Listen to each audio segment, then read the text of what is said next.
Good evening everyone. स्वागत है आप सभी लोगों का chapter number 7 foreign contribution regulation act 2010 के रिवीजन में। चलिए फटाफट से इसको रिवाइज करते हैं।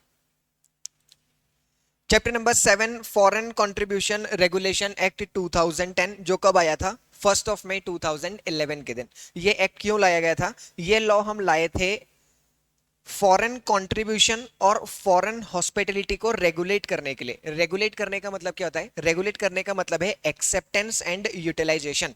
आप फॉरेन कंट्रीब्यूशन को कब एक्सेप्ट कर सकते हैं, कब एक्सेप्ट नहीं कर सकते हैं। अगर उसे एक्सेप्ट कर लिया है तो उसे कब यूटिलाइज कर सकते हैं, किस मैनर में यूटिलाइज कर सकते हैं उस चीज के लिए। और सेम उसी लाइन पे फॉरेन हॉस्पिटैलिटी पढ़ेंगे हम। फॉरेन हॉस्पिटैलिटी क्या होता है, फॉरेन हॉस्पिटैलिटी कब एक्सेप्ट कर सकते हैं, कब नहीं कर सकते हैं, अगर एक्सेप्ट करते हैं तो उसकी क्या फॉर्मेलिटीज होती है, वो सभी के बारे में हम कहां पढ़ते हैं? फॉरेन कंट्रीब्यूशन रेगुलेशन एक्ट के अंदर। एफसीआरए एक्ट जो है वो इस एक्ट का मेन पर्पस था, जो एनजीओ, जो नॉन प्रॉफिट ऑर्गेनाइजेशन या नॉन गवर्नमेंट ऑर्गेनाइजेशन जो चैरिटी का काम करते हैं, उन्हें जो बाहर से पैसा आ रहा है, जो फॉरेन डोनेशंस आ रहा है, उस फॉरेन डोनेशंस को रेगुलेट करने के लिए कि वो फॉरेन डोनेशन इंडिया के नेशनल इंटरेस्ट इंटीग्रिटी को अफेक्ट ना कर दे, इस चीज को रेगुलेट करने के लिए हम एक्ट लाए जिसका नाम है फॉरेन कंट्रीब्यूशन रेगुलेशन एक्ट 2010। इतनी देर से बात कर रहे हैं कि फॉरेन कंट्रीब्यूशन को रेगुलेट करना है, तो फॉरेन कंट्रीब्यूशन का मतलब क्या?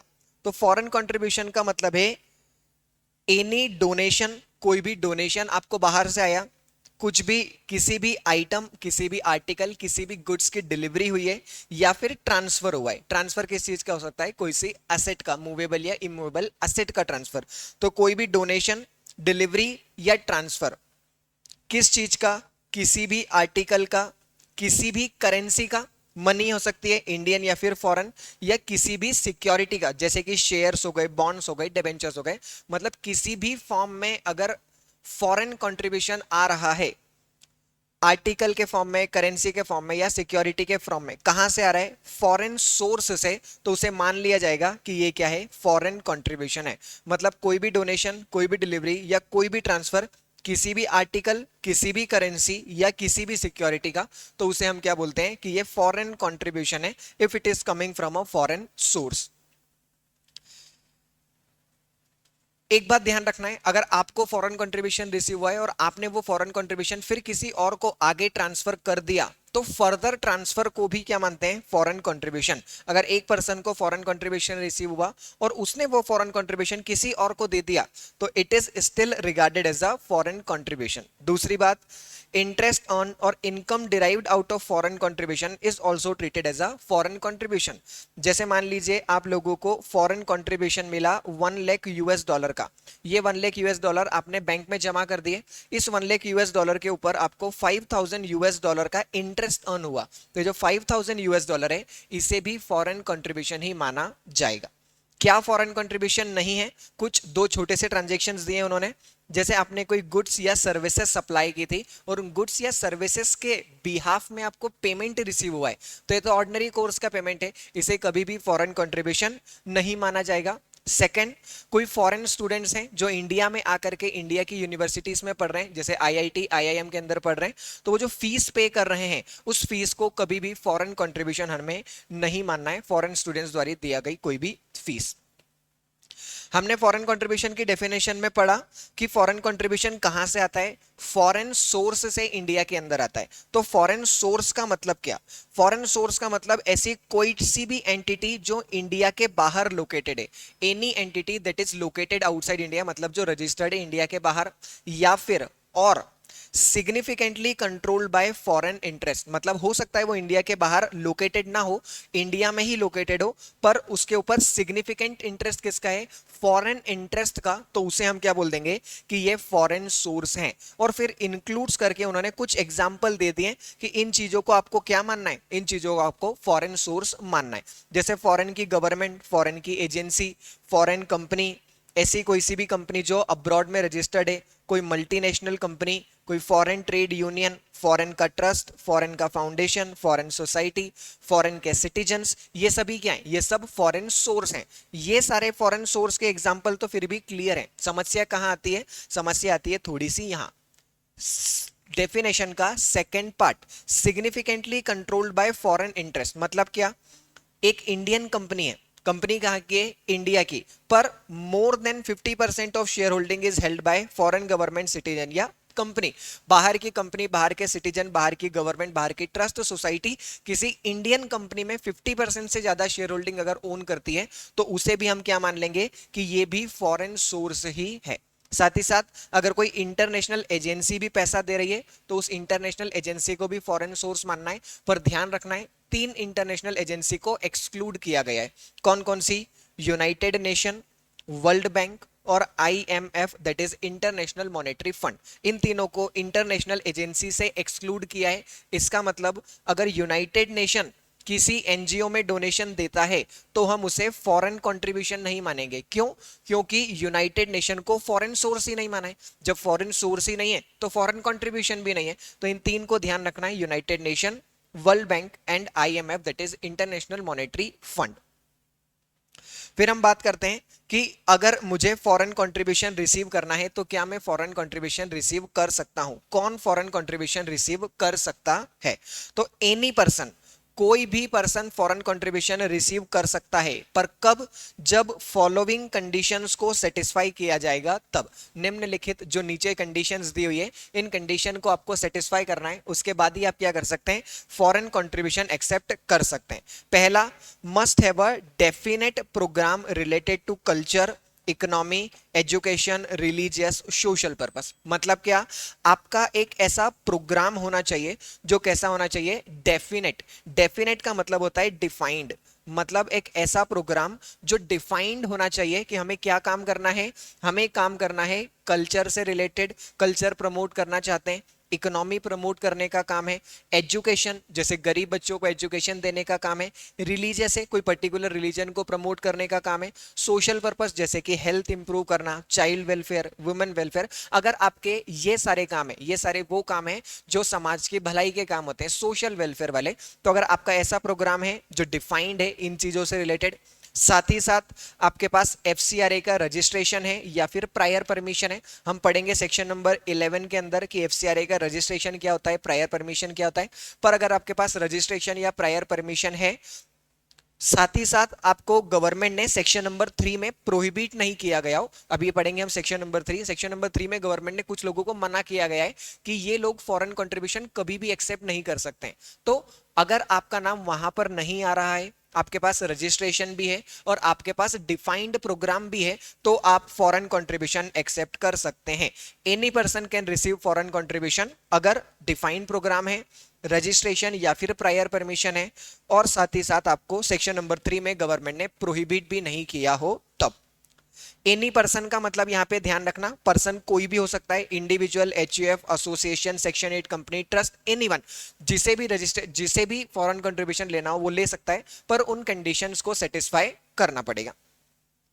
अभी हमने पढ़ा कि गवर्नमेंट ने सेक्शन नंबर 3 में कुछ लोगों को मना किया है कि कौन कौन फॉरेन कंट्रीब्यूशन नहीं ले सकता। तो कौन कौन है वो लोग? Sir, following persons are prohibited. ध्यान रखना, it is an important question, exam में फ्रीक्वेंटली पूछा जाता है। क्या? पहला, कैंडिडेट फॉर द इलेक्शन, जो चुनाव में खड़ा होता है, जो इलेक्शन का कैंडिडेट है, वो क्या नहीं कर सकता? फॉरेन कंट्रीब्यूशन एक्सेप्ट नहीं कर सकता। जर्नलिस्ट टाइप रोल, जो जर्नलिस्ट होते हैं जैसे कि एडिटर हो गए, कार्टूनिस्ट हो गए, करस्पॉन्डेंट हो गए, पब्लिशर हो गए, जो न्यूज पढ़ने का काम करते हैं, एंकर्स होते हैं, ये सारे लोग भी क्या नहीं कर सकते? फॉरेन कंट्रीब्यूशन एक्सेप्ट नहीं कर सकते। जो पब्लिक सर्वेंट होते हैं, गवर्नमेंट सर्वेंट होते हैं, गवर्नमेंट एम्प्लॉयज होते हैं, ये लोग भी नहीं कर सकते। ध्यान रखना है, गवर्नमेंट एम्प्लॉय में हम रैंक चेक नहीं करते हैं, भले ही वो गवर्नमेंट ऑफिसर का क्लर्क हो, पियोन हो, हम उसे भी फॉरेन कंट्रीब्यूशन लेने से मना करते हैं। कोई जज है, उसे भी फॉरेन कंट्रीब्यूशन लेने से मना किया है। किसी लेजिस्लेचर का मेंबर है जैसे कि MP, MLA, सांसद या विधायक है, उसे भी फॉरेन कंट्रीब्यूशन नहीं लेने देते हैं। पॉलिटिकल पार्टी और उनके ऑफिस बियरर्स, जैसे कि BJP पॉलिटिकल पार्टी हो गई, उनके ऑफिस बियरर कौन सो गए? जो वहां पे एक पोजीशन होल्ड करते हैं, जैसे कि प्रेसिडेंट हो गए, वाइस प्रेसिडेंट हो गए, ये सारे लोगों को भी हमने फॉरेन कंट्रीब्यूशन लेने से मना किया है। साथ ही साथ जो मीडिया एंटिटीज हैं, वो मीडिया एंटिटी जैसे आज तक हो गया, ABP चैनल हो गया, इन सभी लोगों को भी हमने क्या किया है? मना किया गया है कि आप फॉरेन कंट्रीब्यूशन नहीं ले सकते। मतलब क्या? कुछ लोगों को गवर्नमेंट ने सेक्शन नंबर 3 में मना किया है कि ये लोग फॉरेन कंट्रीब्यूशन कभी भी एक्सेप्ट नहीं कर सकते हैं। क्यों एक्सेप्ट नहीं कर सकते? ये लोग इसलिए फॉरेन कंट्रीब्यूशन एक्सेप्ट नहीं कर सकते क्योंकि ये वो लोग हैं जो इन्फ्लुएंस कर सकते हैं किसी और को अगर फॉरेन कंट्रीब्यूशन ले लिया तो। जैसे कि मान लीजिए एक जज है, अगर एक जज फॉरेन कंट्रीब्यूशन एक्सेप्ट कर सकता है, करता है अगर फॉरेन कंट्रीब्यूशन एक्सेप्ट, तो वो हो सकता है अपनी कोर्ट में जो डिसीजन है वो उस पार्टी के फेवर में कर दे जिसने फॉरेन कंट्रीब्यूशन दिया था। जैसे यूएसए से एक एनजीओ को डोनेशन आया, फॉरेन कंट्रीब्यूशन आया, और इस एनजीओ को चलाने वाले कौन है?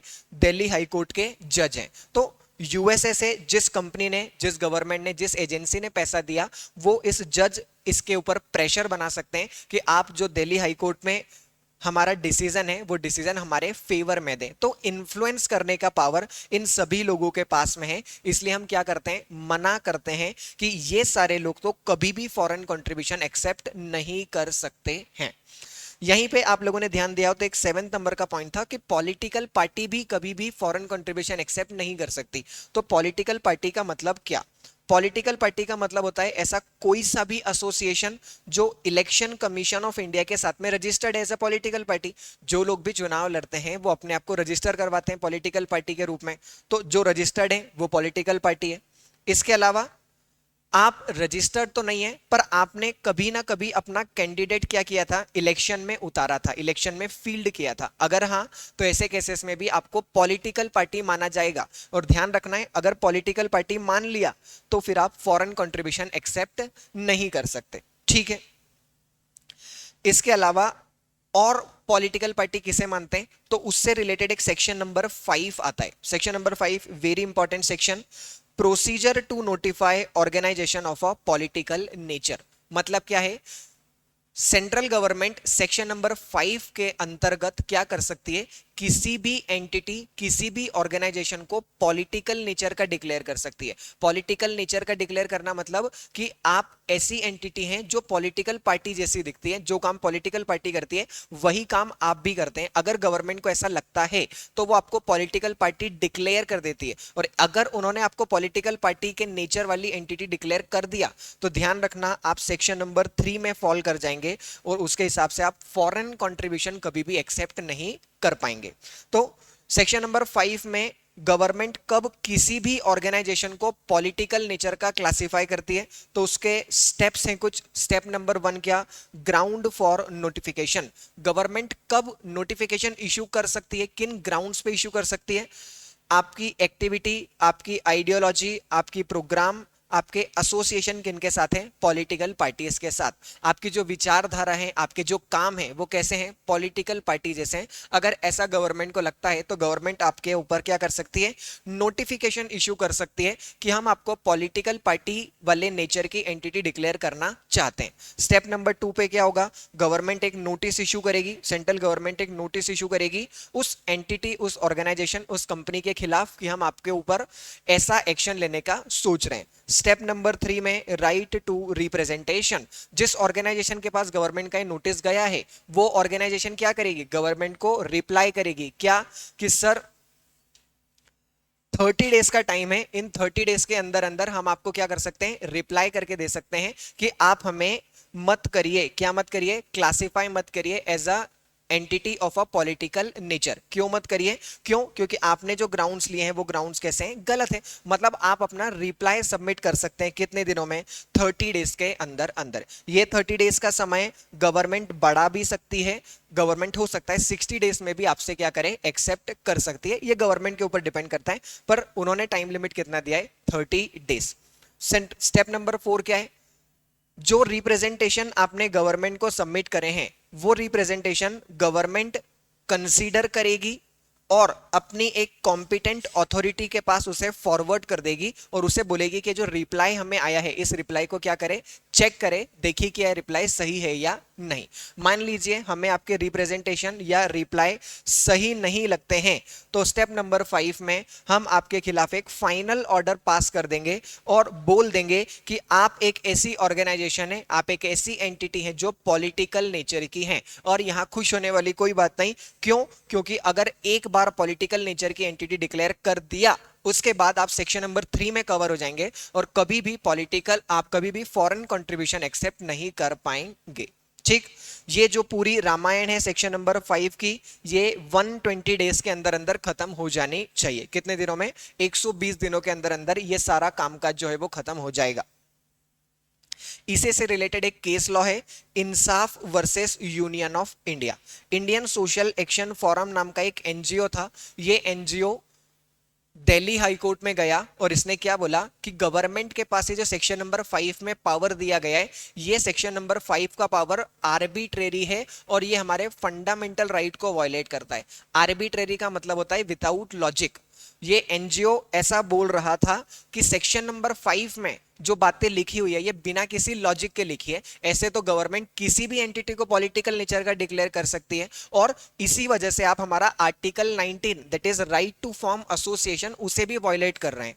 तो दिल्ली हाई कोर्ट ने बोला कि नहीं भाई, ये जो सेक्शन नंबर 5 में बातें लिखी है ये आर्बिट्रेरी नहीं है, इसमें लॉजिक है। गवर्नमेंट ने ग्राउंड्स बताए हैं, किन ग्राउंड्स पे वो किसी भी ऑर्गेनाइजेशन को पॉलिटिकल नेचर का डिक्लेयर करती है। साथ ही साथ आपको रिप्रेजेंटेशन का 30 डेज का टाइम भी दे रही है, तो आर्बिट्रेरी तो नहीं है और इसीलिए वो आपके फंडामेंटल राइट को भी वायलेट नहीं करती है। हमारा तो काम है क्या? फॉरेन कंट्रीब्यूशन को रेगुलेट करने का, और वही हम कर रहे हैं।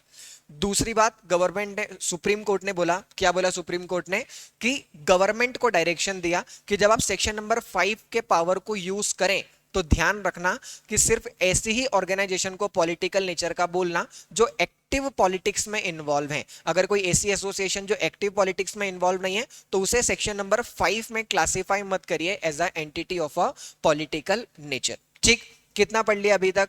अभी तक हम लोगों ने पढ़ा फॉरेन कंट्रीब्यूशन की डेफिनेशन क्या होती है, उसके बाद हम लोगों ने पढ़ा सेक्शन नंबर 3 कि कौन कौन लोग फॉरेन कंट्रीब्यूशन एक्सेप्ट नहीं कर सकते। उसके बाद हमने पढ़ा सेक्शन नंबर 5 कि फॉरेन कंट्रीब्यूशन के अंदर हमने सेक्शन नंबर 5 में पढ़ा कि किसी भी एंटिटी को पॉलिटिकल नेचर का कब डिक्लेयर कर सकते हैं, तब डिक्लेयर कर सकते हैं जब गवर्नमेंट को ऐसा लगे कि आपका काम कैसा है, पॉलिटिकल एंटिटी जैसा। इसी बीच एक सेक्शन नंबर 4 था, बिल्कुल बेसिक सा सेक्शन था कि सेक्शन नंबर 3 कब अप्लाई नहीं होता है। मतलब सेक्शन नंबर 3 में दिए गए लोग भी कब फॉरेन कंट्रीब्यूशन ले सकते हैं, जब उन्हें सैलरी, वेजेस या रिम्यूनरेशन मिल रहा है। जैसे कि मान लीजिए कोई जज है, इंडिया के जज हैं, उन जज को बाहर की ऑक्सफोर्ड यूनिवर्सिटी ने बुलाया और क्या बोला कि आप हमारे लॉ के स्टूडेंट को एक लेक्चर दीजिए, उन्हें सिखाइए। तो आपने जो वहां पे अपना वर्क परफॉर्म किया, सर्विस दी, उस सर्विस के लिए जो रिम्यूनरेशन आपको मिला है उस रिम्यूनरेशन को लेने से हम मना नहीं करते। साथ ही साथ अगर कोई इंटरनेशनल ट्रेड, कॉमर्स या बिजनेस का पैसा था, मतलब ऑर्डिनरी कोर्स ऑफ बिजनेस का पैसा था, तो वो पैसा लेने से भी हम मना नहीं करते। साथ ही साथ as agent of a foreign source in government dealing, आप गवर्नमेंट के साथ फॉरेन सोर्स की डीलिंग में एजेंट थे और उस एजेंसी के लिए आपको अगर कोई कमीशन मिला है तो वो कमीशन भी लेने से हम मना नहीं करते हैं। जैसे एक जापान की कंपनी है जो मेट्रो ट्रेन बेचना चाहती है इंडियन गवर्नमेंट को, उन्होंने उसके लिए एक पर्सन को हायर किया, इंडियन कंसल्टेंट को। तो अब इंडियन कंसल्टेंट को जो कमीशन मिल रहा है वो कमीशन लेने से हम मना नहीं करते। स्टेप नंबर 4, अगर आपको कोई गिफ्ट मिल रहा है ड्यूरिंग द डेलीगेशन, जो ऑफिसेस होते हैं गवर्नमेंट के, वो डेलीगेशन पे जाते हैं दूसरे देशों में, तो उस डेलीगेशन के समय आपको कोई गिफ्ट दिया गया है, कोई मोमेंटो दिया गया है, तो उसे फॉरेन कंट्रीब्यूशन लेने से मना नहीं किया गया है, मतलब सेक्शन नंबर 3 का एक्सेप्शन। इसके अलावा अगर कोई रिलेटिव गिफ्ट दे रहा है तो वो रिलेटिव का गिफ्ट लेना अलाउड है। इसके अलावा जो भी रेमिटेंस है वो ऑफिशियल चैनल से आना चाहिए, और अगर कोई स्कॉलरशिप, स्टाइपेंड या रिसर्च के लिए पैसा मिल रहा है तो उस पैसे को भी हम लेने से मना नहीं करते। मतलब इन केसेस में सेक्शन नंबर 3 एप्लीकेबल नहीं है, ऐसा सेक्शन नंबर 4 के अंदर लिखा हुआ है। ठीक, अब आगे बढ़ते हैं सेक्शन नंबर 6 के ऊपर, that is restriction on acceptance of a foreign hospitality.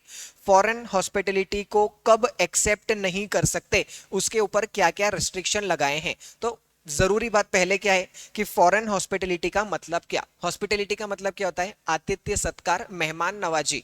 हम क्या बोल रहे हैं, आप बाहर जाकर के आतिथ्य सत्कार, मेहमान नवाजी एक्सेप्ट नहीं कर सकते, उस चीज के ऊपर हम रेस्ट्रिक्शन लगाते हैं।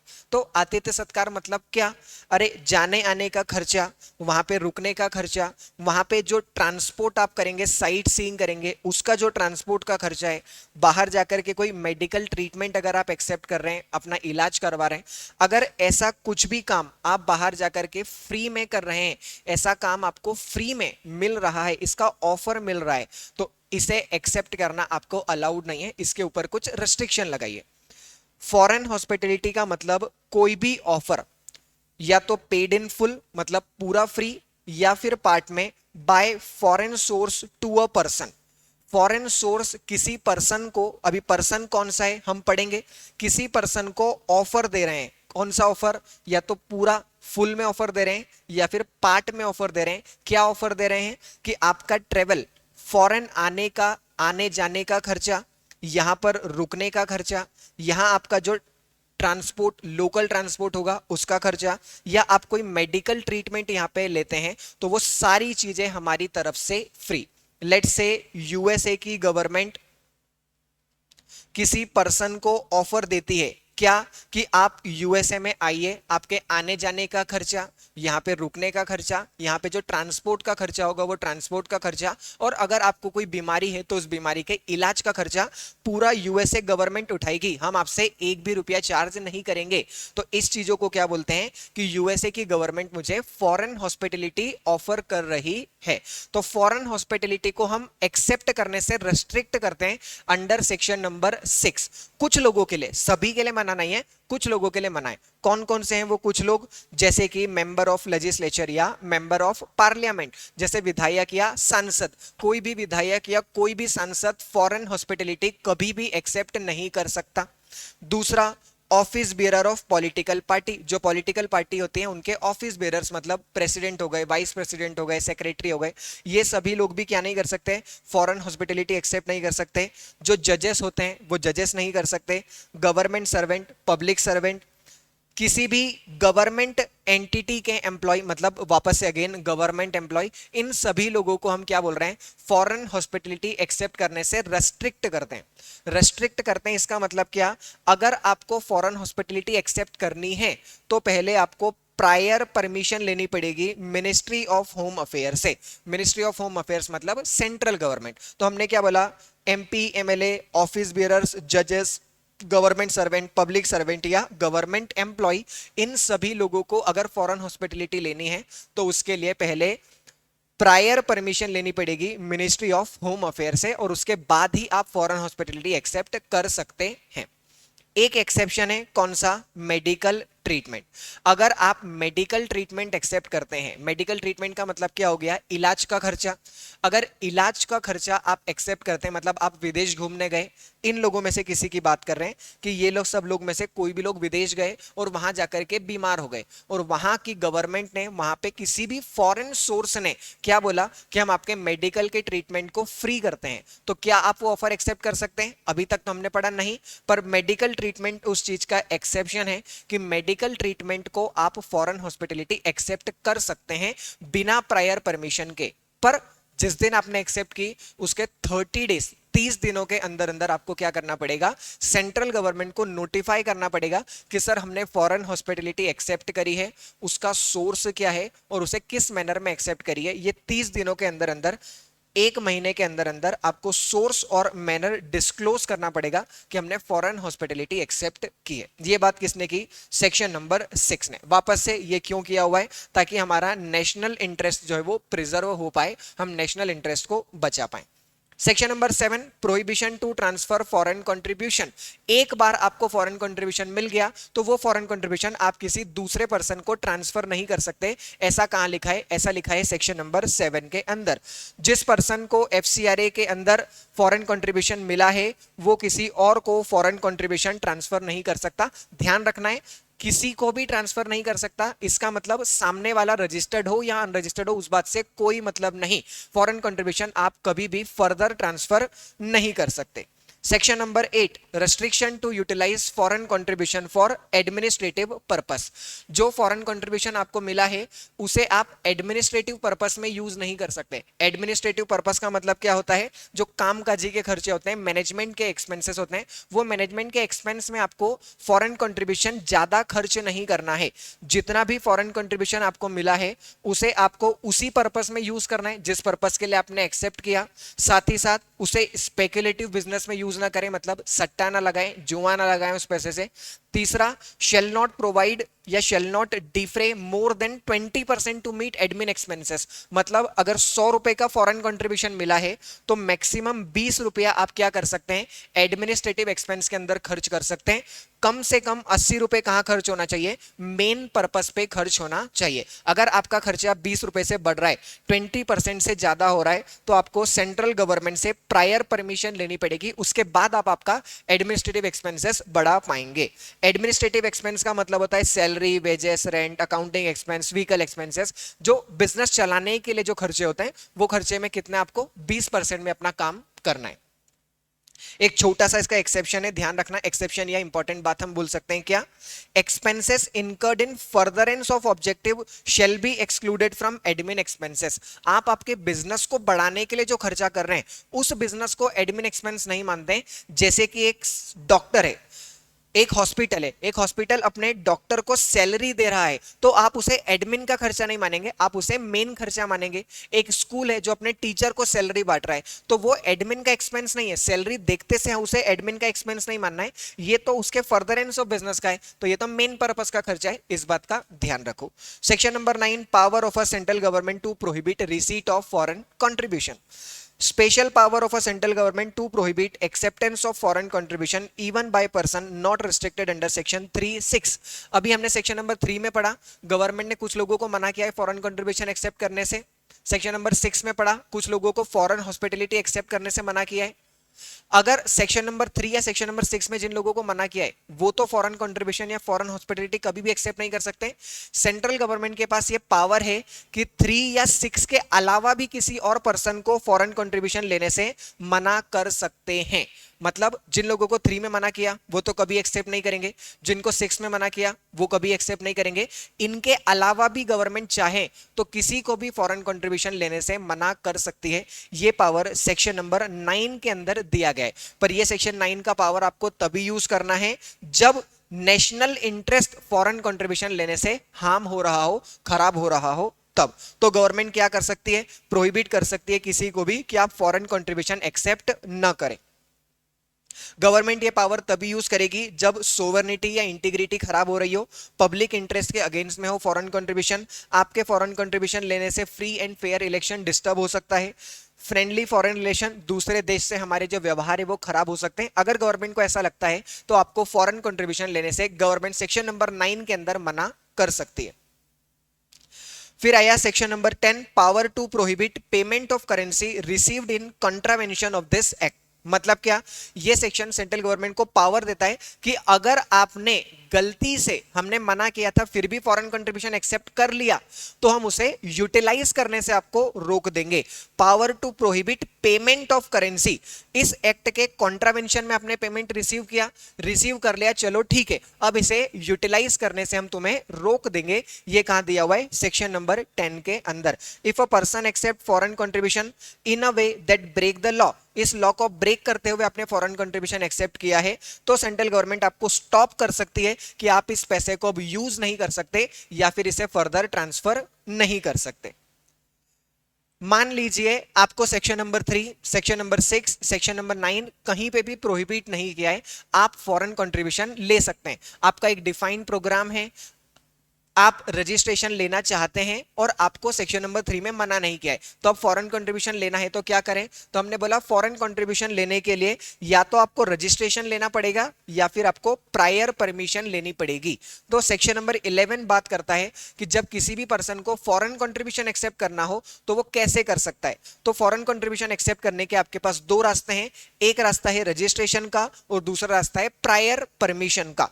तो रजिस्ट्रेशन का रास्ता कब आता है, रजिस्ट्रेशन मतलब आप तब कराते हैं जब लॉन्ग टर्म अप्रूवल है, मतलब आपको बार बार फॉरेन कंट्रीब्यूशन एक्सेप्ट करना है, तो आप क्या करेंगे, रजिस्ट्रेशन करवाएंगे। आपको एक बार पैसा लेना है तो आप क्या करेंगे, प्रायर परमिशन ऑब्टेन करेंगे। तो अगर लॉन्ग टर्म अप्रूवल है तो आप क्या कर सकते हैं, रजिस्ट्रेशन की तरफ जाइए और फिर रेगुलरली फॉरेन कंट्रीब्यूशन रिसीव कर सकते हैं।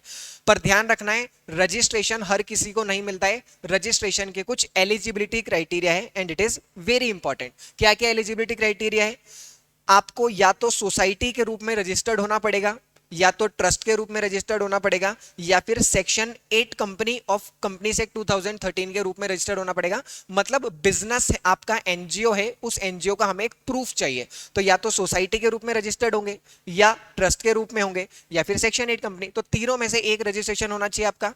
साथ ही साथ आपको कम से कम 3 साल हो चुके होने चाहिए एग्जिस्टेंस में। आपको बने हुए कम से कम कितने साल हो जाने चाहिए? मिनिमम 3 साल हो जाने चाहिए। साथ ही साथ must have spent at least 15 lakh in last 3 years.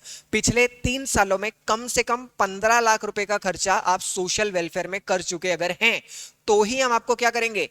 Registration allow करेंगे फॉर अ फॉरेन कंट्रीब्यूशन। तो फॉरेन कंट्रीब्यूशन में रजिस्ट्रेशन अगर चाहिए तो 3 कंडीशन, या तो सोसाइटी होनी चाहिए, ट्रस्ट होना चाहिए या फिर सेक्शन 8 कंपनी होनी चाहिए।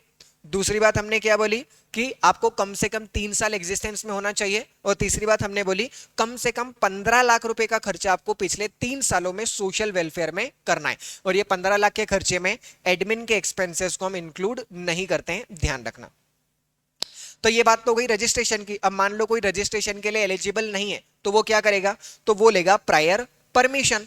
प्रायर परमिशन मतलब टेम्परेरी प्रोजेक्ट बेस्ड अप्रूवल। जैसे मुझे एक बार पैसा रिसीव करना था तो मैं क्या कर सकता हूं? प्रायर परमिशन ले सकता हूं। जो न्यूली फॉर्म्ड ऑर्गेनाइजेशन होते हैं उन्हें तो प्रायर परमिशन ही लेनी पड़ती है। क्यों? क्योंकि रजिस्ट्रेशन तो तब मिलेगा जब 3 साल हो जाएंगे कंप्लीट, तब। प्रायर परमिशन की भी कुछ एलिजिबिलिटी क्राइटेरिया है। पहली एलिजिबिलिटी क्राइटेरिया रिमेन सेम, आपके पास या तो सोसाइटी रजिस्टर्ड होना चाहिए या फिर ट्रस्ट में रजिस्टर्ड होना चाहिए या फिर सेक्शन 8 कंपनी के रूप में आपका रजिस्ट्रेशन होना चाहिए। दूसरी बात क्या? आपके पास में एक कमिटमेंट लेटर होना चाहिए। कमिटमेंट लेटर का मतलब होता है कंफर्मेशन लेटर। आपको बाहर से पैसा आने वाला है, इस चीज का एक लेटर आपके पास में होना चाहिए। यह लेटर कौन लिख के देगा? यह लेटर लिख के देगा फॉरेन सोर्स, कि हाँ भाई हम इंडिया के इस एनजीओ को इतना पैसा डोनेट करना चाहते हैं। अमाउंट और वो पैसा क्यों डोनेट कर रहे हैं वो बात भी इस कंफर्मेशन लेटर के अंदर लिखी होती है। तो जब आप प्रायर परमिशन के लिए जाएंगे तो वो आपसे मांगेंगे कि लाओ कमिटमेंट लेटर बताओ, तो आपके पास कमिटमेंट लेटर होना कंपलसरी है। साथ ही साथ जो आपको पैसा डोनेट कर रहा है फॉरेन सोर्स, उसके साथ आपका कोई भी कॉमन कंट्रोल नहीं होना चाहिए। कोई भी कॉमन कंट्रोल उसके साथ में नहीं होना चाहिए, तभी आपको प्रायर परमिशन दी जाएगी to accept a foreign contribution. तो हमने बात करी फॉरेन कंट्रीब्यूशन लेना है तो ले सकते हैं क्या? हाँ, 2 रास्ते हैं, एक है रजिस्ट्रेशन और दूसरा प्रायर परमिशन। रजिस्ट्रेशन हर किसी को मिलता नहीं है। आपको 3 साल का एग्जिस्टेंस में होना चाहिए, साथ ही साथ 15 लाख का खर्चा करना है पिछले 3 सालों में। अगर वो एलिजिबिलिटी क्राइटेरिया मीट नहीं करते हो तो क्या करो? प्रायर परमिशन ले लो और तुम्हारा काम चल जाएगा। ठीक, फिर आया section number 12, grant of certificate of registration. आपको रजिस्ट्रेशन या प्रायर परमिशन तब ग्रांट की जाएगी जब आप एक जेन्युइन एंटिटी होंगे, आपकी कोई कम्युनल टेंशन की हिस्ट्री नहीं होगी, आपने कभी फंड को मिसयूज नहीं किया होगा। मतलब आपको रजिस्ट्रेशन का सर्टिफिकेट या प्रायर परमिशन इशू करने से पहले गवर्नमेंट आपके फॉर्म को चेक करेगी कि आपकी कोई पुरानी बैकडेटेड हिस्ट्री तो नहीं है जिसके हिसाब से हमें आपको रजिस्ट्रेशन नहीं देना चाहिए। इतनी छोटी सी बात सेक्शन नंबर 12 के अंदर लिखी है। मतलब आपके फॉरेन कंट्रीब्यूशन से इंटीग्रिटी सोवरेनिटी कभी भी अफेक्ट नहीं होनी चाहिए। Section number 12A, power of a central government to require Aadhaar और other ID. Section number 12A central government को इंपावर करता है क्या? कि जब एफसीआरए का रजिस्ट्रेशन या प्रायर परमिशन कोई भी पर्सन मांगे तो उस पर्सन से उसका आधार कार्ड नंबर आप मांग सकते हैं इंडियन के केस में, और अगर कोई फॉरेनर है तो फॉरेनर से उसके पासपोर्ट की कॉपी मांग सकते हैं। यह पावर सेंट्रल गवर्नमेंट को सेक्शन नंबर 12A के अंदर दिया गया है। जब भी आप रजिस्ट्रेशन प्रायर परमिशन लेंगे तब। ये क्यों है? ताकि कोई भी फेक या शेल ऑर्गेनाइजेशन कभी भी फॉरेन कंट्रीब्यूशन एक्सेप्ट ना कर पाए। फिर आता है section number 13, that is suspension of the certificate. Suspension से पहले हम पढ़ते हैं section number 14, that is cancellation of the certificate. Cancellation का मतलब क्या होता है? कैंसिल कर देना चीज, किसी भी चीज को। तो जो सर्टिफिकेट आपको सेक्शन नंबर 12 में हमने दिया है, क्या उस सर्टिफिकेट को कैंसिल कर सकते हैं? Answer is yes. कब कर सकते हैं? जब आपने झूठ बोला हो, organization lied and gave the false information. जब रजिस्ट्रेशन करवाया था या प्रायर परमिशन ली थी उस समय पे आपने हमें झूठ बोला था। अगर झूठ बोल के डॉक्यूमेंट्स देके आपने रजिस्ट्रेशन लिया था तो ऐसे सर्टिफिकेट को कैंसिल कर देंगे। दूसरा, आपने सर्टिफिकेट की किसी टर्म को वायलेट किया, हमने बोला था कि ऐसा नहीं करना है पर आपने फिर भी ऐसा किया, मतलब टर्म्स को वायलेट किया, तो आपके सर्टिफिकेट को कैंसिल किया जा सकता है। तीसरा, did something against the public interest. लो भाई, पब्लिक इंटरेस्ट मतलब लोगों के भलाई के अगेंस्ट में आपने जाकर के कुछ काम कर दिया, did something against the public interest, तो भी आपका सर्टिफिकेट कैंसिल हो सकता है। आपने फॉरेन कंट्रीब्यूशन रेगुलेशन एक्ट के प्रोविजंस को, रूल्स को ब्रेक किया, कंप्लाई नहीं किया, तो फॉरेन कंट्रीब्यूशन का आपका रजिस्ट्रेशन जो है वो कैंसिल हो सकता है। इसके अलावा आप इनएक्टिव हो गए, मतलब आप काम ही नहीं कर रहे हो, आप एनजीओ वाला काम ही नहीं करते, आपका डिफाइंड प्रोग्राम ही नहीं है, और काम नहीं कर रहे वो कैसे डिटरमाइन होगा, पिछले 2 सालों से काम नहीं कर रहे, तो ऐसे केसेस में हम आपको क्या कर देंगे, आपके सर्टिफिकेट को कैंसिल कर देंगे। कैंसिलेशन का मतलब होता है परमानेंट रिवोकेशन, अब आप कभी भी फॉरेन कंट्रीब्यूशन एक्सेप्ट नहीं कर सकते हैं। एक बार आपका सर्टिफिकेट अगर कैंसिल कर दिया तो वापस 3 साल तक आप अप्लाई नहीं कर सकते फॉर अ सर्टिफिकेट, इस बात का भी हमें ध्यान रखना है। फिर हमने पढ़ा सेक्शन नंबर 13, सस्पेंशन। सस्पेंशन कब होता है, जब गवर्नमेंट ऐसा सोच रही है कि आपके सर्टिफिकेट को कैंसिल कर दें। अभी हमने सोच लिया है कि सर्टिफिकेट को कैंसिल करेंगे, पर कैंसिल थोड़े दिन बाद करेंगे, तो एक काम करते हैं, जब तक आपके सर्टिफिकेट को क्या कर देते हैं, सरेंडर, आपके सर्टिफिकेट को सस्पेंड कर देते हैं। सस्पेंशन का मतलब टेम्परेरी स्टॉपेज, आपको कुछ समय के लिए मना कर दिया जाएगा कि आप फॉरेन कंट्रीब्यूशन एक्सेप्ट नहीं कर सकते। कब तक, जब तक हम आपको कैंसिल ना कर दें। हम सोच रहे थे कि कैंसिल करेंगे, पर कैंसिल करने में अभी कुछ समय है, तो जब तक हम आपके सर्टिफिकेट को क्या करते हैं, सस्पेंड कर देते हैं। सस्पेंशन कितने दिनों के लिए किया जाता है, 180 डेज, 180 दिन, मतलब 6 महीने के लिए आपके सर्टिफिकेट को सस्पेंड किया जा सकता है। ये 6 महीने का पीरियड बढ़ा करके वापस से अगले 6 महीने तक जा सकता है, मतलब टोटल 1 साल तक आपके सर्टिफिकेट को सस्पेंड गवर्नमेंट कर सकती है। जब आपके सर्टिफिकेट को सस्पेंड किया जाता है उस समय पे आप फ्रेश फॉरेन कंट्रीब्यूशन एक्सेप्ट नहीं कर सकते। जो फॉरेन कंट्रीब्यूशन आपके पास रखा हुआ है उस फॉरेन कंट्रीब्यूशन को हावेवर आप यूज कर सकते हैं, पर यूज करने से पहले भी सेंट्रल गवर्नमेंट से पूछना पड़ेगा। ध्यान रखना है, सस्पेंशन तब हो रहा है जब कैंसलेशन की बात चल रही है, और कैंसलेशन की बात कब चलती है, जब आपने ऐसा कोई भी गलत काम किया होता है तब। फिर आता है सेक्शन नंबर 14A, सरेंडर। लो भाई, यहां आप क्या करना चाहते हैं, अपनी इच्छा से ही आपका जो रजिस्ट्रेशन है उसे सस्पेंड करवाना चाहते हैं, सरेंडर करवाना चाहते हैं कि अब मैं कभी फॉरेन कंट्रीब्यूशन एक्सेप्ट नहीं करना चाहता। तो क्या आप सरेंडर कर सकते हैं, answer is yes, surrender allowed है, पर कब, जब आपने कोई भी एफसीआरए का लॉ ब्रेक नहीं किया हो, जो भी प्रॉपर्टी वहां से आपने फॉरेन कंट्रीब्यूशन की प्रॉपर्टी है उसे प्रॉपरली मैनेज अगर किया होगा, तो हम आपके क्या करेंगे, तो हम आपके फॉरेन कंट्रीब्यूशन के जो सर्टिफिकेट है उसको क्या कर देंगे, सरेंडर को अलाउ करेंगे। फिर आया section number 15, that is management of foreign contribution of person whose certificate has been cancelled और सरेंडर। अभी सेक्शन नंबर 14 में हमने क्या पढ़ा कि सर्टिफिकेट कैंसिल कर दिया, सेक्शन 14A में क्या पढ़ा, सरेंडर कर दिया। अब कैंसिल किया या सरेंडर किया, तो जिन पर्सन का सर्टिफिकेट को कैंसिल किया है आपने या सरेंडर किया है, उनके पास कुछ फॉरेन कंट्रीब्यूशन तो होगा। उस फॉरेन कंट्रीब्यूशन का क्या होगा, उनकी असेट को किस तरीके से मैनेज किया जाएगा, तो सेक्शन 15 बोलता है जो भी अनयूज्ड फॉरेन कंट्रीब्यूशन है वो किसके पास चले जाएंगे, प्रिस्क्राइब्ड अथॉरिटी के कंट्रोल में चले जाएंगे। Vest with prescribed authority, vest का मतलब किसके कंट्रोल में चले जाएंगे, प्रिस्क्राइब्ड अथॉरिटी के कंट्रोल में। और प्रिस्क्राइब्ड अथॉरिटी यहां पर कौन सी है, डिस्ट्रिक्ट मजिस्ट्रेट, मतलब आपके जिले का जो कलेक्टर होता है उस कलेक्टर के पास आपकी प्रॉपर्टी जो है वो चली जाती है। वो क्या कर सकती है उस अथॉरिटी, उसका क्या करेगी, या तो वो आपकी एनजीओ वाली एक्टिविटी को कंटिन्यू करेगी, वो भी समाज की भलाई का काम करती रहेगी अगर वो पब्लिक इंटरेस्ट में जरूरी है तो, या फिर क्या करेगी, वो उस फॉरेन कंट्रीब्यूशन की प्रॉपर्टी को बेच देगी और जो भी एक्सेस पैसा बचेगा वो पैसा किसी दूसरे एनजीओ को दे दिया जाएगा, या फिर इंसॉल्वेंसी एंड बैंकरप्सी फंड में वो पैसा ट्रांसफर कर दिया जाएगा। फिर आता है section number 16, that is renewal of a certificate. जो सर्टिफिकेट हमने आपको सेक्शन नंबर 12 में दिया था वो सर्टिफिकेट 5 सालों के लिए वैलिड होता है। अगर 5 साल कंप्लीट हो जाएं तो आप उसे रिन्यू करवा सकते हैं वापस अगले 5 सालों के लिए, कोई दिक्कत नहीं है। रिन्यूअल की एप्लीकेशन कब करनी है, जब आपका सर्टिफिकेट आप जब आपका सर्टिफिकेट एक्सपायर हो रहा हो उसके 6 महीने पहले, कम से कम कितने पहले, 6 महीने पहले आपको क्या करना पड़ेगा, एप्लीकेशन करनी पड़ेगी सेंट्रल गवर्नमेंट को, क्या कि हमें एफसीआरए का सर्टिफिकेट जो है उसे रिन्यू करवाना है। तो वैलिडिटी कितनी, 5 साल, 5 साल खत्म हो तो वापस से रिन्यू की एप्लीकेशन, रिन्यू कितने समय के लिए होगा, वापस से 5 साल, रिन्यू की एप्लीकेशन करनी कब है, एक्सपायरी के 6 महीने पहले। ठीक, फॉर्म है एक, फॉर्म नंबर FC3C, उसमें 5,000 रुपए की फीस भरोगे और आपके फॉर्म को, सर्टिफिकेट को रिन्यू कर दिया जाएगा। रिन्यू कितने दिनों में कर देती है गवर्नमेंट, 90 दिन, मतलब 3 महीने का समय लेती है और फिर उसे रिन्यू कर देती है। Section number 17 that is foreign contribution through scheduled bank. Section number 17 ये बोलता है कि जिस भी पर्सन को फॉरेन कंट्रीब्यूशन एक्सेप्ट करना है वो फॉरेन कंट्रीब्यूशन सिर्फ एक ही बैंक अकाउंट में एक्सेप्ट कर सकते हैं।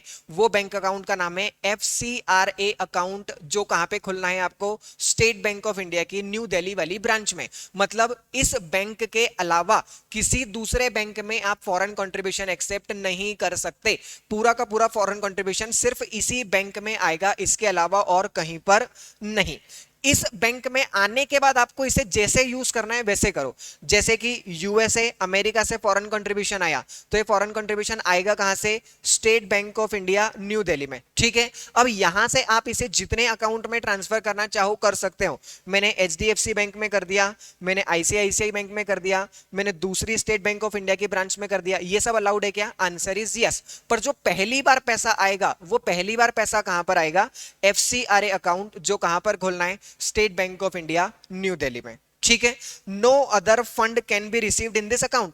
इस अकाउंट में, न्यू दिल्ली वाले अकाउंट में सिर्फ फॉरेन कंट्रीब्यूशन आएगा, यहां पे इंडियन डोनेशन भी एक्सेप्ट नहीं करना है। मतलब ये एक स्पेशल अकाउंट है जहां पर सिर्फ फॉरेन कंट्रीब्यूशन रिसीव करना है, इसके अलावा और कोई दूसरा पैसा रिसीव नहीं करना। ये सारे यहां तक के सेक्शन खत्म हुए, 1 से लेके 17 तक के। अब सेक्शन से कौन से, ऑफेंसेस एंड पेनल्टी वाले, छोटे छोटे से सेक्शंस, जितने याद हो उतने याद कर लो, बाकी कोई बात नहीं। सेक्शन नंबर 33, फॉल्स स्टेटमेंट और डॉक्यूमेंट। अगर आपने जानबूझ करके फॉल्स इंफॉर्मेशन दी, कहां पर, सेक्शन नंबर 9 या सेक्शन नंबर 18 में, तो ऐसे केसेस में आपको जेल होगी कितनी, 6 महीने की, फाइन लगेगा, या हो सकता है जेल भी भेज दें और फाइन भी ले ले, दोनों चीजें भी कर सकते हैं।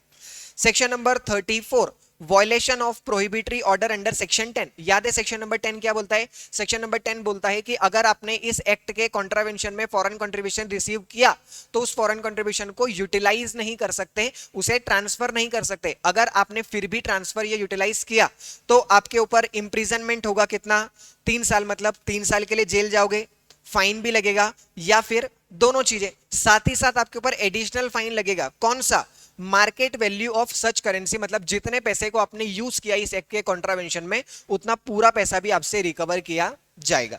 Section number 35, punishment for contravention of section number 3। Section number 3 में कुछ लोगों को मना किया है फॉरेन कंट्रीब्यूशन लेने से। अगर उन लोगों ने फिर भी फॉरेन कंट्रीब्यूशन एक्सेप्ट किया तो उन्हें 5 सालों के लिए कहां जाना पड़ेगा, जेल, या फिर उनके ऊपर होगा फाइन, या फिर होगा दोनों। फिर आया section number 36, additional fine if foreign contribution not available for confiscation. लो भाई, हमें फॉरेन कंट्रीब्यूशन को क्या करना है, कॉन्फिस्केट करना था, मतलब जब्त करना था, पर जब्त करने जाएं उससे पहले ही आपने उसे उड़ा दिया, उसे यूज कर लिया, तो हम क्या करेंगे, तो कोई चिंता वाली बात नहीं है, हम आपसे उसका 5 गुना वसूल करेंगे। जितना फॉरेन कंट्रीब्यूशन हमें जब्त करना था, लेट्स से 1 लाख रुपीस हमें कॉन्फिस्केट करना था, अब वो अवेलेबल नहीं है, तो हम आपसे कितना पैसा वसूलेंगे, पूरे 5 लाख रुपए, मतलब 5 टाइम्स ऑफ वैल्यू, और 1000 विच एवर इज लोअर, तो इसकी तो कोई वैल्यू बची नहीं, 5 टाइम्स ऑफ वैल्यू हम आपसे क्या करते हैं, रिकवर करते हैं। इस एक्ट में अगर कहीं पर कोई पनिशमेंट नहीं दी हुई है तो सेक्शन 37 बोलता है मेरे पास आ जाना, मैंने 1 साल की सजा का प्रावधान बना करके रखा है। जहां कहीं नहीं लिखा कुछ भी, उनको कितनी सजा मिलेगी, 1 साल की सजा और फाइन और बूथ। फिर आया सेक्शन नंबर 38, रिपीट ऑफेंडर्स। लो भाई, बार बार गलती कर रहे हो, सेक्शन नंबर 35, 37 में आपको 2 बार गिल्टी कर चुके हम। अगर ऐसा हुआ तो हम आपको 5 साल तक फॉरेन कंट्रीब्यूशन कभी भी रिसीव ही नहीं करने देंगे। तो बड़ी सजा दे दी कि अगर 2 बार आपने ऑफेंस किया तो हम आपको 5 साल के लिए बैन करते हैं, कभी भी आप फॉरेन कंट्रीब्यूशन एक्सेप्ट नहीं कर सकते। 39, ऑफेंस बाय कंपनी। अगर कंपनी ने ऑफेंस किया है तो बेचारे जो भी पर्सन जो इंचार्ज था वो सारे इंचार्ज पर्सन को कहां जाना पड़ेगा, जेल जाना पड़ेगा। जैसे डायरेक्टर है तो डायरेक्टर को जेल जाना पड़ेगा।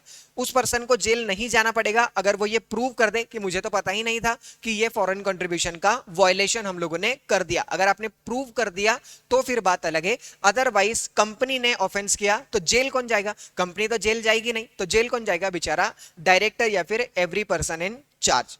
सेक्शन नंबर 40, एफसीआरए एक्ट का ट्रायल कोई और कोर्ट कर ही नहीं सकती अनलेस आपने सेंट्रल गवर्नमेंट से अप्रूवल लिया। मतलब एफसीआर एक्ट का वायलेशन किया और पुलिस वाला घर पहुंच गया, ऐसा अलाउड नहीं है। एफसीआर एक्ट का वायलेशन हुआ है तो उसका प्रोसिक्यूशन कौन कर सकता है, सिर्फ सेंट्रल गवर्नमेंट के ऑथोराइज्ड ऑफिसर कर सकते हैं, उनके अलावा कोई और नहीं। Section number 41 that is compounding of offence. Compounding offence का मतलब क्या होता है कि ट्रायल स्टार्ट मत करो, ट्रायल के बिना ही आप क्या कर लो, फाइन ले लो और फाइन से ही काम चला लो, मतलब समझौता कर लेना, that is compounding of offences. फिर एक और सेक्शन आता है amendment introduce by FCRA amendment act 2020। जितने सेक्शंस थे वो सारे सेक्शन इस चैप्टर के खत्म हुए। एक छोटा सा टॉपिक है, कौन सा, 2020 में एफसीआरए एक्ट के अंदर कुछ अमेंडमेंट किए गए थे। कौन कौन से अमेंडमेंट थे, हमने पब्लिक सर्वेंट को सेक्शन नंबर 3 में इंक्लूड किया गया, मतलब पहले पब्लिक सर्वेंट नहीं हुआ करता था। इसके अलावा सेक्शन 7 को हमने अमेंड किया। सेक्शन 7 किस चीज का है, prohibition on transfer of foreign contribution. आप अपना फॉरेन कंट्रीब्यूशन किसी और को ट्रांसफर नहीं कर सकते। ये बात सेक्शन नंबर 7 में कब जोड़ी गई, 2020 में। इसका मतलब 2020 के पहले आप आपका फॉरेन कंट्रीब्यूशन किसी और को ट्रांसफर कर सकते थे। तीसरा, reduces limit of admin expense from 50 to 20। लो भाई, सेक्शन नंबर 8 में जो लिमिट 20% दी गई है वो पहले कितनी हुआ करती थी, 50% हुआ करती थी। इसके अलावा हमने सेक्शन 12A इंसर्ट किया। 12A मतलब सेंट्रल गवर्नमेंट आधार कार्ड मांग सकती है। इसके अलावा सेक्शन 14A इंट्रोड्यूस किया, मतलब अगर किसी पर्सन को अपना सर्टिफिकेट सरेंडर करना हो तो वो अपना सर्टिफिकेट भी सरेंडर कर सकता है। सेक्शन नंबर 17 को अमेंड किया और सेक्शन नंबर 17 में हमने क्या बात लिखी कि फॉरेन कंट्रीब्यूशन सिर्फ एक ही अकाउंट में लिया जा सकता है, that is FCRA account new Delhi. मतलब 2020 के पहले फॉरेन कंट्रीब्यूशन किसी भी अकाउंट में एक्सेप्ट किया जा सकता था, हालांकि अब नहीं एक्सेप्ट किया जा सकता। एक छोटी सी बात जो ऊपर छूट गई थी हम लोगों से, क्या, फॉरेन कंपनी का मतलब क्या, वैसे कोई खास बात नहीं पर फिर भी एक बार पढ़ लेते हैं। फॉरेन कंपनी मतलब वो कंपनी एसोसिएशन जो कहां पे इनकॉर्पोरेट हुई है, इंडिया के बाहर। ऐसी कोई सी भी कंपनी, ऐसा कोई सा भी एसोसिएशन जो इंडिया के बाहर इनकॉर्पोरेट हुआ है तो उसे फॉरेन कंपनी मानते हैं। साथ ही साथ और किसे फॉरेन कंपनी मानना है, जो 2 क्लॉज 42 के अंदर कंपनीज एक्ट 2013 में डिफाइंड है उसे भी फॉरेन कंपनी मानना है। उस फॉरेन कंपनी की कोई सब्सिडरी है तो उसे भी फॉरेन कंपनी मानना है। किसी फॉरेन कंपनी का रजिस्टर्ड ऑफिस है उसे भी फॉरेन कंपनी मानना है। और अगर कोई मल्टीनेशनल कंपनी है तो मल्टीनेशनल कंपनी को भी फॉरेन कंपनी माना जाता है। मल्टीनेशनल कंपनी मतलब वो कंपनी होती है जिसकी सब्सिडरी, ब्रांच या प्लेस ऑफ बिजनेस 2 या 2 से ज्यादा कंट्रीज में होती है, उसे हम मल्टीनेशनल, नाम ही क्या है उसका बेचारे का, मल्टीनेशनल मतलब एक से ज्यादा नेशन में काम करती है।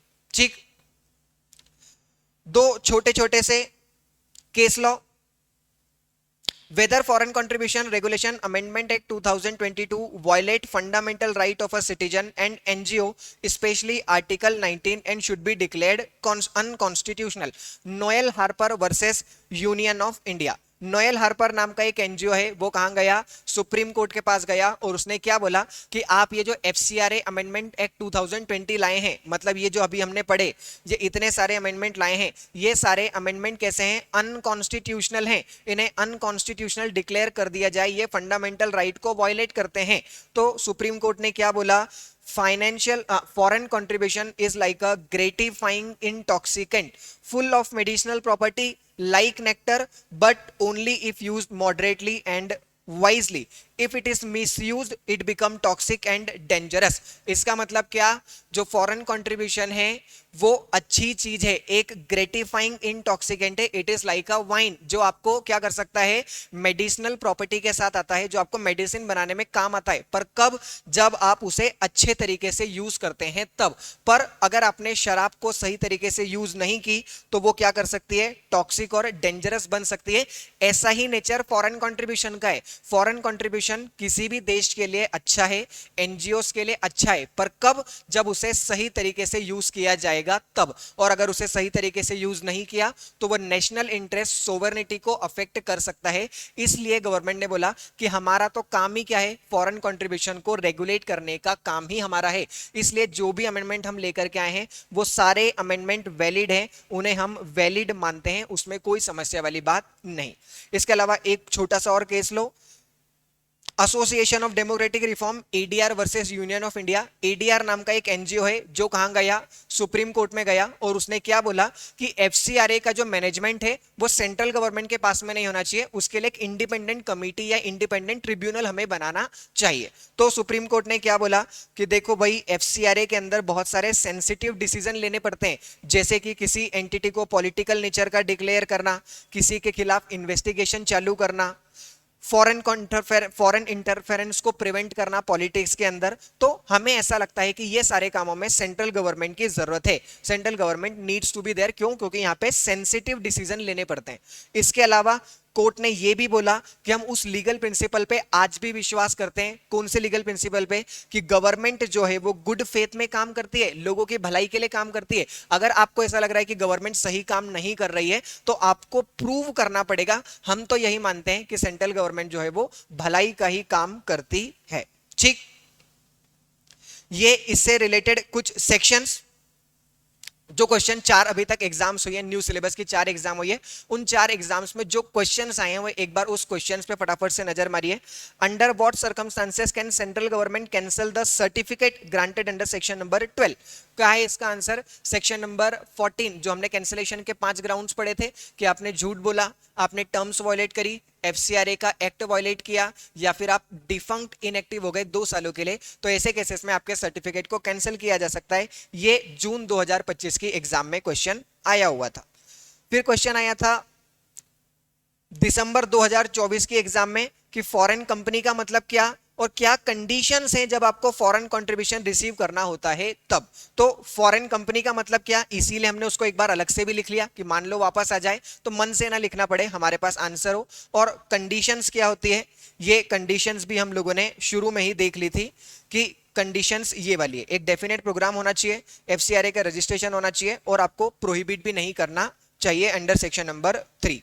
ये बातें हम लोगों ने पढ़ी कहां पे, conditions to receive the foreign contribution, यही वाली सारी बातें इन्होंने भी यहां पर लिखी है।